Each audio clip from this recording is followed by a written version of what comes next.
Wait brother, if you don't study, তুমি যদি পড়াশোনা না করো, ইফ ইউ ডোন্ট ট্রাই, যদি তুমি চেষ্টা না করো। আসসালামু আলাইকুম, hello everybody. Today, I want to share an important sentence with you all today. So, my dear brothers and sisters, আজকে আমরা ইফ ইউ ডোন্ট দিয়ে শত শত বাক্য তৈরি করতে পারবো নির্দ্বিধায়।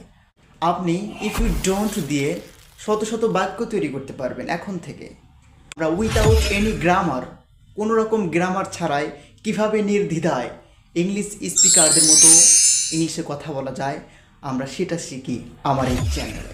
সো আপনি যদি আমার চ্যানেল নতুন হয়ে থাকেন তাহলে অবশ্যই সাবস্ক্রাইব করে আমার পাশে থাকুন। আজকে আমরা যে বিষয়টি নিয়ে কথা বলতে চাচ্ছি, ইফ ইউ ডোন্ট স্টাডি, যদি তুমি পড়াশোনা না করো।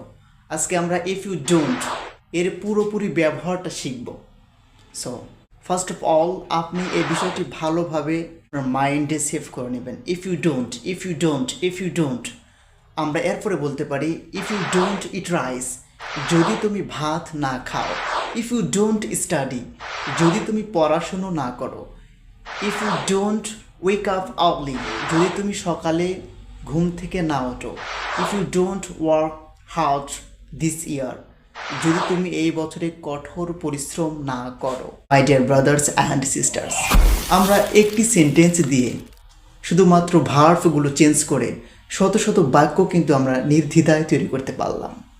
সো এখানে কিন্তু আমাদের কোনো গ্রামার শিখতে হলো না, গ্রামার দিয়েই কিন্তু পড়ালাম, কিন্তু এখানে আপনাকে আমাকে কিন্তু কোনো গ্রামারে ব্যাখ্যা করতে হলো না। সো আমরা এরকম নিত্য নতুন ভিডিও নিয়ে আপনাদের সম্মুখে আসবো ইনশাল্লাহ। যদি আপনার কাছে ভিডিওটি ভালো লেগে থাকে তাহলে অবশ্যই সাবস্ক্রাইব করে লাইক করে পাশে থাকুন। দেখা হবে অন্য কোনো ভিডিও।